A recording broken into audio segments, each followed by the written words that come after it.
नमस्कार, मैं Mamta Sahu media for support news में आपका स्वागत करती हूं। आइए देखें क्या है आज की खबरों में।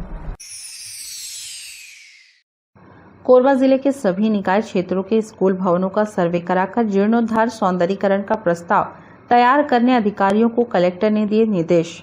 कलेक्टर रानू साहू ने आयुक्त प्रभाकर पांडे व अन्य अधिकारियों के साथ कोरबा शहर के विद्यालयों का निरीक्षण किया। कलेक्टर रानू साहू ने अधिकारियों को निर्देश देते हुए कहा कि कोरबा जिले के सभी चारों नगरीय निकाय क्षेत्रों में स्थित विद्यालय भवनों का सर्वे कराकर आवश्यकतानुसार जीर्णोद्धार, मरम्मत, नवनिर्माण एवं सौंदर्यीकरण का प्रस्ताव त्वरित रूप से तैयार कराए ताकि आगामी शिक्षा सत्र से पूर्व विद्यालय भवनों को सुसज्जित कर उन्हें नवीन लुक दिया जा सके। कलेक्टर रानू साहू ने आयुक्त प्रभाकर पांडे, जिला शिक्षा अधिकारी जीपी भारद्वाज व अधिकारियों की टीम के साथ कोरबा शहर के विद्यालय भवनों का निरीक्षण किया। कलेक्टर शासकीय प्राथमिक माध्यमिक शाला सीतामढ़ी पहुंची। उन्होंने विद्यालय भवन का निरीक्षण करते हुए स्कूल के पिछले हिस्से में स्थित पुराने व जर्जर भवन को डिसमेंटल कर उसके स्थान पर नया अतिरिक्त भवन बनाए जाने के निर्देश दिए। उन्होंने विद्यालय के प्रवेश द्वार पर LED बोर्ड लगाने, विद्यालय भवन के बाहर एवं कमरों के अंदर रंग रोगन व पेंटिंग करने, आवश्यक मरम्मत कार्य करने एवं विद्यालय भवन के सामने मुख्य मार्ग के किनारे स्थित नाली को कवर्ड करने के निर्देश अधिकारियों को दिए। इसी प्रकार कलेक्टर ने कोतवाली थाना के सामने स्थित प्राथमिक शाला भवन का निरीक्षण किया। भवन में किए जा रहे पेंटिंग व पोताई कार्य का अवलोकन कर कार्य के संबंध में अधिकारियों को आवश्यक मार्गदर्शन प्रदान किया। शहरी क्षेत्र के जितने भी स्कूल हैं, सभी स्कूलों का रंग रोदन हमें करना है और उनमें मरम्मत की आवश्यकता या अतिरिक्त कक्ष की आवश्यकता है तो वो हमें शीघ्र करना है ताकि आगामी शिक्षण सत्र में जो बच्चे हैं उनको बेहतर एनवायरनमेंट के साथ अच्छा स्कूल मिल सके। मीडिया फॉर सपोर्ट के लिए संतोष अग्रवाल की रिपोर्ट। कोरबा मेडिकल कॉलेज प्रबंधन ने NMC की बताई कमियों को किया दूर। भरोसा है कि MBBS के लिए अनुमति मिलेगी। झगराहा में सरकारी मेडिकल कॉलेज का काम जारी है। इसकी व्यवस्था को देखने मार्च में NMC की टीम आई थी। मेडिकल कॉलेज के डीन डॉक्टर अविनाश मेश्राम ने बताया कि सभी कमियां दूर कर ली गई हैं। हमें इस बात का भरोसा है कि MBBS की कक्षाएं शुरू करने के लिए परमिशन मिल जाएगी। हाँ, हमारे यहाँ इंस्पेक्शन और NMC के इंस्पेक्शन के बाद में कुछ कमियां बताई थी NMC वालों ने और उसके आशा के एक पत्र भेजा तो उस पत्र के अनुसार जो कमियां थी हमने उसको पूर्ण कर ली और रिपोर्ट भेजने की भी हमने कल भेज दिया रिपोर्ट और उम्मीद है कि हमको परमिशन मिल जाएगी। मीडिया फॉर सपोर्ट के लिए संतोष अग्रवाल की रिपोर्ट। बेहतर प्लानिंग, उच्च क्वालिटी व थीम आधारित हो अशोक वाटिका के उन्नयन का कार्य। कलेक्टर रानू साहू ने अशोक वाटिका पहुंचकर किया स्थल निरीक्षण। आयुक्त प्रभाकर पांडे व अधिकारियों के साथ की प्लानिंग पर चर्चा। बेहतर प्लानिंग के लिए दिया मार्गदर्शन। कलेक्टर रानू साहू ने अधिकारियों व निर्माण एजेंसी को दिशा निर्देश देते हुए कहा कि अशोक वाटिका के उन्नयन, जीर्णोद्धार व नवनिर्माण का कार्य एक बेहतर प्लानिंग के साथ करें। कार्य की उच्च क्वालिटी सुनिश्चित कराएं। वाटिका उन्नयन के लिए जोनवार रिव्यू प्लानिंग तैयार कर 1 सप्ताह के अंदर प्रस्तुत करें। उन्होंने कार्य की प्लानिंग पर मार्गदर्शन देते हुए वाटिका उन्नयन के विविध कार्यों व व्यवस्थाओं को थीम आधारित, आकर्षक व उच्च गुणवत्ता युक्त बनाए जाने के निर्देश दिए। कलेक्टर रानू साहू ने कहा कि प्रदेश के मुख्यमंत्री भूपेश बघेल के द्वारा अशोक वाटिका उन्नयन कार्य की घोषणा की गई थी, जिसके परिपालन में जिला खनिज न्यास मद से 10 करोड़ रुपए की राशि स्वीकृत करते हुए कार्य की निविदा आदि की प्रक्रिया पूरी कर ली गई है। उन्होंने कहा कि मेरा प्रयास है कि अशोक वाटिका में बुजुर्ग, युवा, बच्चों, महिलाओं आदि सभी आयु वर्ग के लिए पर्यटन, मनोरंजन, स्वास्थ्य, योगा, प्राणायाम व खेल सुविधाएं मुहैया कराए जाए ताकि दिन भर के कार्य की थकान के बाद लोग यहां पर सुकून के साथ अपना समय व्यतीत करते हुए खुद को तरोताजा महसूस करें। अशोक वाटिका उन्नयन, जीर्णोद्धार व नवनिर्माण कार्य में सभी आयु वर्ग के लोगों के लिए पर्यटन, मनोरंजन व खेलकूद की सुविधाएं शामिल की गई हैं। अशोक वाटिका के उन्नयन की घोषणा माननीय मुख्यमंत्री महोदय ने की थी और उसी के जो है तारतम्य में यहाँ हमने DMF से 10 करोड़ की राशि सैंक्शन की है और इस उद्यान को शहर का ऐसा उद्यान हमें बनाना है जो जहाँ लोगों को जो बड़े बूढ़े बच्चे सभी वर्ग के लोगों को सुविधाएं मिल सके और दिन भर की थकान के बाद वो आके यहाँ जो है रिलैक्स फील कर सके। खेल कूद के साथ ही जो बैडमिंटन, टेनिस और वॉलीबॉल इत्यादि के भी यहाँ व्यवस्थाएं की जाएंगी और मैं समझती हूँ कि निगम आयोग के द्वारा जो है इसको समय सीमा में पूरा करके क्वालिटी वर्क करने का पूरा काम किया जाएगा। मीडिया फॉर सपोर्ट के लिए रामकुमार के साथ संतोष अग्रवाल की रिपोर्ट। कोरबा में नियमितीकरण की मांग को लेकर वन विभाग के लघु वनोपज यूनियन के कर्मी कर रहे धरना प्रदर्शन। विधानसभा चुनाव से 1 वर्ष पहले विभिन्न विभागों में काम करने वाले कर्मचारी अपनी मांगों को लेकर दबाव बनाने में जुट गए हैं। कोरबा जिले में प्राथमिक लघु वनोपज प्रबंधन से जुड़े कर्मचारियों ने नियमितीकरण की मांग को लेकर अनिश्चितकालीन हड़ताल शुरू कर दी है। कर्मचारियों की हड़ताल से कई प्रकार के कार्य पर असर पड़ रहा है। कोरबा वन मंडल के अंतर्गत प्राथमिक लघु वनोपज यूनियन से जुड़े 38 कर्मचारी अनिश्चितकालीन हड़ताल पर बैठे हुए हैं। मौके पर उनके द्वारा जमकर नारेबाजी की गई। कोरबा जिले सहित प्रदेश में ऐसे कर्मियों की संख्या 902 है। जिला यूनियन कोरबा के अध्यक्ष छोटेलाल कंवर ने बताया कि 34 वर्ष की लंबी सेवा के बावजूद उन्हें अब तक नियमित करने में सरकार ने रुचि नहीं ली है, इसलिए प्रदर्शन करने के लिए मजबूर होना पड़ा है।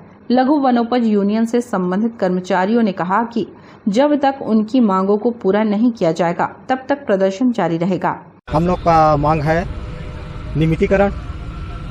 34 वर्ष से हम लोग लगातार काम करते आ रहे हैं। इसमें तेंदुपत्ता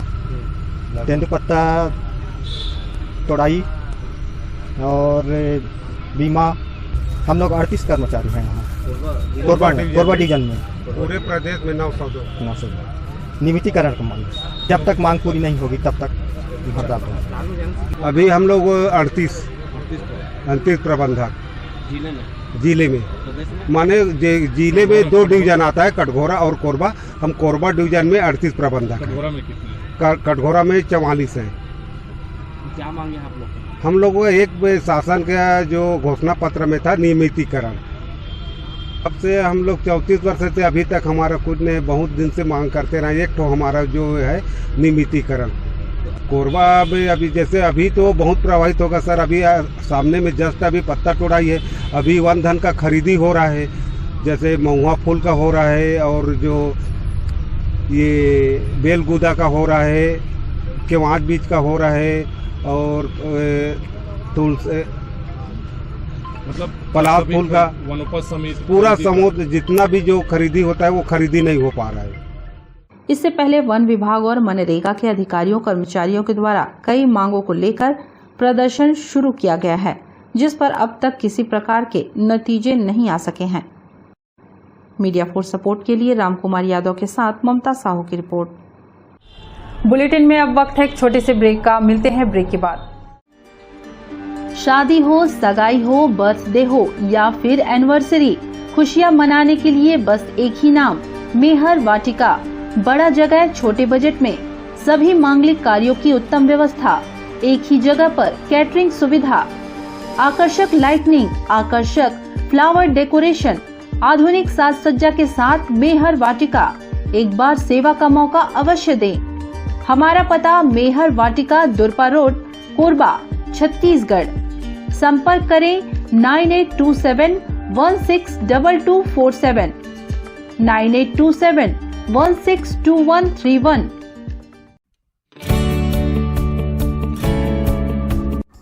NXT digital new MPEG 4 box, जिसमें high quality picture, high quality sound के साथ 451 चैनल का प्रसारण।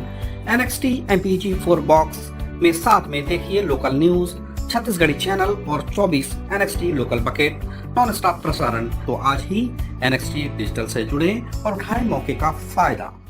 अब S star network cable TV Darri Jamnipali में, साथ ही BSNL भारत फाइबर, इलेक्सर giga fibre, high speed internet. नए कनेक्शन के लिए संपर्क करें इन क्षेत्रों में: Darri Jamnipali, Jelgaon, CSB west, power city, Pushpallav, साडा कॉलोनी के लिए संपर्क करें इन नंबरों पर 9522917722, 786922258। NXT digital new MPEG 4 box, जिसमें high quality picture, high quality sound के साथ 451 चैनल का प्रसारण। NXT MPEG 4 बॉक्स में साथ में देखिए लोकल न्यूज, छत्तीसगढ़ी चैनल और 24 NXT local bucket non stop प्रसारण। तो आज ही NXT डिजिटल से जुड़े और उठाएं मौके का फायदा। NXT डिजिटल नेटवर्क अब बाल्को केबल नेटवर्क में साथ ही BSNL गीगा फाइबर। नया फाइबर इंटरनेट कनेक्शन के लिए बाल्को नगर में संपर्क करें इन नंबरों पर 9425544738 8818844018।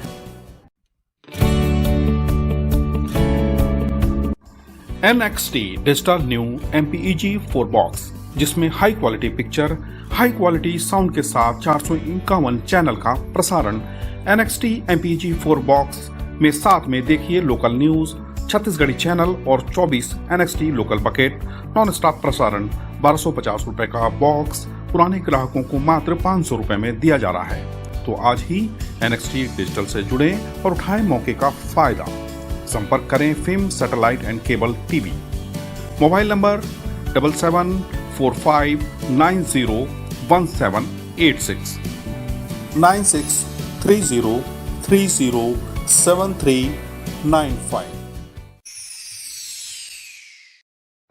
कोरबा में तेज हवा के साथ शहर में उड़ी राखड़ की धुंध। जिले में बुधवार को दोपहर के बाद मौसम में परिवर्तन शुरू हो गया। आसमान में बदली छाने के बाद तेज हवा चलने से वातावरण में राखड़ का धुंध छा गया। हल्की बूंदाबांदी से तापमान 42 डिग्री से कम होकर 36 डिग्री सेल्सियस पर उतर आया। गर्मी से राहत तो मिली, लेकिन बूंदाबांदी से उमस का असर रहा। जिले में तपती धूप का असर पिछले पखवाड़े भर से बढ़ गया है। गर्म लू के आसार को देखते हुए स्वास्थ्य विभाग ने लोगों को पहले ही सतर्क कर दिया था। बुधवार की सुबह मौसम साफ था। सूर्योदय होते ही तपिश का असर भी शुरू हो गया। दोपहर आते तक तापमान अन्य दिनों की तरह 42 डिग्री पर आ गया। दोपहर के बाद अचानक आसमान में बदली छाने लगी और बारिश के आसार नजर आने लगे। देखते ही देखते तेज हवा चलने के साथ ही वातावरण राखड़ की धुंध से पट गया। राहगीर और वाहन चालक हलकान हो गए। मार्ग में लगे फ्लैग्स व साइन बोर्ड के गिरने के डर से लोग सुरक्षित स्थानों में ठहरते देखे गए। बूंदाबांदी शुरू होने से लोगों ने राखड़ की धुंध से राहत महसूस किया। मीडिया फोर्स सपोर्ट के लिए संतोष अग्रवाल की रिपोर्ट। कोरबा वन मंडल में हाथी प्रबंधन की तकनीक पर दिया गया प्रशिक्षण। सरगुजा की पद्धति को अपनाने पर जोर। हाथी प्रबंधन की तकनीक को लेकर विभिन्न क्षेत्रों में प्रशिक्षण दिया जा रहा है। कोरबा जिले में हाथी उत्पात की समस्या से निपटने के लिए किए जा रहे प्रयास की समीक्षा के बीच हाथी मित्र दलों से मिलकर अनुभव साझा किए जा रहे हैं। एनवायरमेंट, क्लाइमेट चेंज और एलिफेंट इंसिडेंट मामले के सदस्य बिनेश 2 दिन के दौरे पर कोरबा आए हुए हैं। उन्होंने यहां हाथी मित्र दलों से बातचीत की और उन्हें प्रशिक्षण दिया। मीडिया से चर्चा में बिनेश ने बताया कि सरगुजा जिले में सबसे अधिक हाथी है, इसलिए कोरबा जिले में हाथी उत्पात से बचाव के लिए सरगुजा की कार्य पद्धति अपनाई जानी चाहिए। बिनेश ने बताया कि अंबिकापुर और बिलासपुर सर्किल में आने वाले क्षेत्रों का भ्रमण करने के साथ वहां आवश्यक जानकारी दी जा रही है। उन्हें हाथी प्रबंधन से जुड़े पहलुओं से भी अवगत कराया जा रहा है। हमारा लक्ष्य शून्य दुर्घटना का है। कोरबा जिले में 1 दशक से भी अधिक समय से हाथियों का उत्पात बना हुआ है। इसके कारण कई मौकों पर जनधन की हानि हो चुकी है। इसके चलते जहां वन विभाग को लोगों का आक्रोश झेलना पड़ रहा है, वहीं मुआवजा के रूप में बड़ी राशि का भुगतान भी करना पड़ रहा है। कोरबा आने का मुख्य उद्देश्य ये है कि सरगुजा के साथ साथ संभाग के साथ साथ जो बिलासपुर सर्किल है उसमें कोरबा वन मंडल, कटघोरा वन मंडल और रायगढ़ और धर्मजयगढ़ जो आते हैं, यहाँ पर हाथियों का विचरण होता है। टोटल छत्तीसगढ़ में 250 से 300 हाथियों का विचरण होता है। तो यहाँ के जो हाथी मित्र दल हैं उनको जागरूक करने के लिए, उनको प्रशिक्षित करने के लिए, मास्टर ट्रेनर बनाने के लिए मैं यहाँ पर आया हुआ हूँ। तो जो सरगुजा की जो पद्धति है बचाने के लिए, उसी को यहाँ पर रिपीट करने का तरीका इनको बताया गया है कि सरगुजा में भी सबसे ज़्यादा हाथी तो वहाँ रहते हैं, वहाँ के लोग कैसे अपना जीवन बचाते हैं। तो यहाँ पर भी कभी भी वारदात नहीं होना चाहिए, जनहानि शून्य करना है, हाथी हानि शून्य करना है। इसके संबंध में प्रशिक्षण कार्य चल रहा है, आज भी चलेगा। कल जो बच जाएंगे उनको भी दिया जाएगा। मैं फील्ड भी जाऊंगा और इनको सबसे पहले तो बताया जा रहा है कि हाथी प्रबंधन की बहुत सारी तकनीकियां हैं, पर सबसे सर्वोत्तम तकनीक है जन जागरूकता। मीडिया फोर्स सपोर्ट के लिए रामकुमार के साथ संतोष अग्रवाल की रिपोर्ट। कोरबा के डेंगापुर में संचालन के लिए तैयार हो रहा ईएसआईसी हॉस्पिटल मरीजों को हो रही दिक्कत को लेकर शुरू हुई कवायद। भारत सरकार के राज्य कर्मचारी बीमा निगम अस्पताल ईएसआईसी को फिर से शुरू करने के लिए रास्ता तैयार हो गया है। कोविड की समस्या के चलते इसे कोविड-19 हॉस्पिटल में बदल दिया गया था। कर्मचारियों की परेशानी को देखते हुए इस दिशा में पहल की गई थी, जिस पर ईएसआईसी हॉस्पिटल को मुक्त कर दिया गया। कोरबा सांसद ज्योत्सना महंत ने इस हॉस्पिटल का अवलोकन किया और यहां से जुड़ी व्यवस्था को देखा। सब कुछ बेहतर करने के लिए कहा गया कि ताकि यहां पर मरीजों को चिकित्सा सुविधा का लाभ पहले की तरह मिल सके। सांसद ने मीडिया से चर्चा में यह भी बताया कि मेडिकल कॉलेज में एमबीबीएस की कक्षाएं शुरू करने के लिए स्वास्थ्य मंत्री से चर्चा की गई है। इसी तरह बंद रेलगाड़ियों को चलाने के लिए रेल मंत्री से संपर्क किया गया है। जरूरत पड़ी तो इस मामले में आंदोलन भी किया जाएगा। सरकार से हमने रिक्वेस्ट की थी, खासकर यहाँ के कलेक्टर से, इसको जल्दी से जल्दी कोविड जो लिया था उन्होंने उसमें उसको ठीक करें, स्वतंत्र करें उससे, तो उन्होंने उसको छोड़ दिया। सबसे बड़ी तो ये उपलब्धि हुई। दूसरा, यहाँ मैंने देखा कि हॉस्पिटल बहुत अच्छा बना हुआ है, बस अब जरा साफ सफाई हो जाए और उनके थोड़े से जो सामान रखे हैं वो हट जाएंगे तो यहाँ जल्दी ही ओपीडी स्टार्ट होगी, ऐसा कि हमने भी सब डॉक्टर से बात की। हाँ, हेल्थ मिनिस्टर से मिले थे मेडिकल कॉलेज के सिलसिले में, तो उन्होंने यही कहा है कि हम जितनी जल्दी हो सकेगा, जो भी यहाँ पे कुछ कमियां निकली थी उसको हमारी सरकार भी अब पूरा में सहायता दे रही है और बड़ा हम लोग को इस चीज़ों में उसका सहायता मिल रही है। और जहाँ तक हो सकेगा हम बहुत ही जल्दी मेडिकल कॉलेज चालू करेंगे और यहाँ एमबीबीएस फर्स्ट ईयर के छात्र यहाँ एडमिशन लें, हमारी यही इच्छा है और जल्दी से पूर्ण भी होगी। रेल मंत्री से बात तो हुई है और थोड़ा हम संतुष्ट भी थे उनसे, लेकिन उन्होंने जो कहा था कि हम जल्द से जल्द ट्रेन बंद जो है वो चलाएंगे, मगर अभी तक हमको इसका कोई सिला नहीं मिला है और ऐसा लगता है कि फिर मिलकर उनको कहना पड़ेगा, क्योंकि आंदोलन भी करना पड़ेगा। तो उसके लिए हम लोग तैयार हैं और जितना हो सकेगा, क्योंकि बंद गाड़ियों का चलना ये बहुत ज़रूरी है यहाँ पर और ये नहीं सुनेंगे। क्योंकि हम लोग विपक्ष में हैं तो हो सकता है कि हम लोगों के साथ थोड़ा ऐसा वो करें कि ना करें, लेकिन ये चीज़ करना चाहिए। मानव जाति के लिए ये बहुत ज़रूरी चीज़ है और यदि नहीं मिलेगी तो इसके लिए हम लोग आंदोलन करेंगे। ईएसआईसी हॉस्पिटल के प्रशासनिक प्रभारी एसके बरनवाल ने बताया कि अब हॉस्पिटल हमारे पास आ गया है, इससे बेहतर स्थिति में लाने के साथ जल्द ही सेवाओं को शुरू करने के लिए प्रयास किए जाएंगे। कोविड महामारी को देखते हुए पिछले वर्षों में प्रशासन ने मरीजों की चिकित्सा के लिए ईएसआईसी हॉस्पिटल का अधिग्रहण किया था। हालात सामान्य होने पर मांग की जा रही थी कि ईएसआईसी हॉस्पिटल को पुरानी स्थिति में लाया जाना चाहिए। इस मामले में लगातार विलंब किया जा रहा था। सांसद ज्योत्सना महंत ने इसके लिए पत्राचार और दूसरे स्तर पर कोशिश की थी, जिसके बाद अब जाकर ईएसआईसी के हवाले उसके अस्पताल को कर दिया गया है। इससे कर्मचारियों को निःशुल्क स्वास्थ्य सेवा मिल सकेगी जो ईएसआईसी के तहत पंजीकृत हैं। हमारा अस्पताल जो है ये पिछले 2 वर्षों से बनके तैयार था और कोविड के कारण जो है कलेक्टर मैडम के द्वारा एक हॉस्पिटल को लिया गया था, टेक ओवर किया गया था और माननीय सांसद महोदय और विधानसभा अध्यक्ष जी के कथित प्रयास के द्वारा काफी मतलब उनका प्रयास रहा, जिससे हमें अस्पताल पुनः 7/4/2022 को प्राप्त हो चुका है और अभी भी कुछ काम बाकी है। मतलब 2 साल से थोड़ा सा टूट फूट वगैरह हुआ था, तो कोशिश करेंगे जल्द से जल्द ये फिर से चालू हो जाए। और राज्य सरकार के जो कोविड के कारण जो कुछ सामान वगैरह है उनसे भी मैडम से हमने अनुरोध किया है कि वो जल्दी से खाली करवा दे, तो हमारा ओपीडी सिस्टम यहाँ चालू हो जाएगा और हम कोरबा के जो लोग हैं, श्रमिकगण हैं और उनके परिवार उनको जल्द से जल्द बेहतर सुविधाएं दे सके, इसके लिए हमारा पूरा प्रयास रहेगा।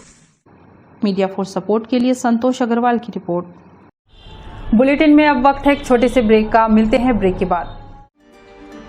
शादी हो, सगाई हो, बर्थडे हो या फिर एनिवर्सरी, खुशियां मनाने के लिए बस एक ही नाम, मेहर वाटिका। बड़ा जगह, छोटे बजट में सभी मांगलिक कार्यों की उत्तम व्यवस्था, एक ही जगह पर कैटरिंग सुविधा, आकर्षक लाइटनिंग, आकर्षक फ्लावर डेकोरेशन, आधुनिक साज सज्जा के साथ मेहर वाटिका। एक बार सेवा का मौका अवश्य दें। हमारा पता मेहर वाटिका, दुरपा रोड, कोरबा, छत्तीसगढ़। संपर्क करें 9827162247, 9827162131।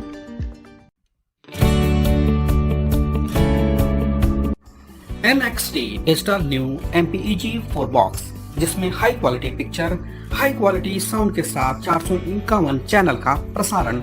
NXT MPEG 4 बॉक्स में साथ में देखिए लोकल न्यूज, छत्तीसगढ़ी चैनल और 24 NXT local bucket non stop प्रसारण। तो आज ही NXT डिजिटल से जुड़े और उठाएं मौके का फायदा।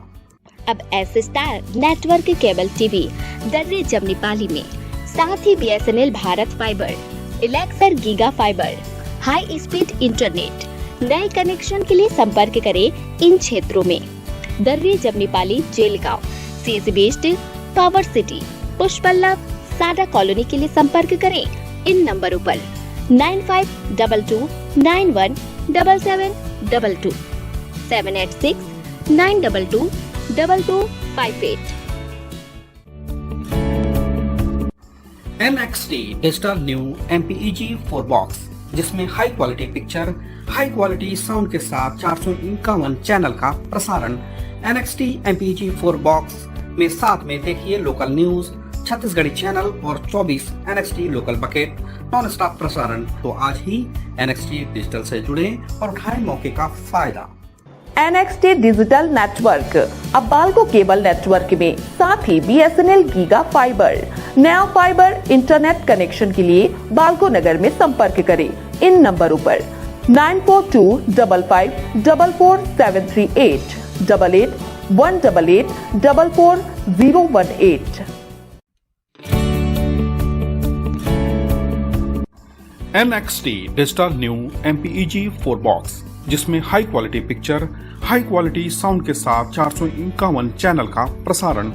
NXT MPEG 4 बॉक्स में साथ में देखिए लोकल न्यूज, छत्तीसगढ़ी चैनल और 24 NXT local bucket non stop प्रसारण। 1250 रुपए का बॉक्स पुराने ग्राहकों को मात्र 500 रुपए में दिया जा रहा है। तो आज ही NXT डिजिटल से जुड़े और उठाएं मौके का फायदा। संपर्क करें film satellite and cable TV. Mobile number 7745901786, 9630307395।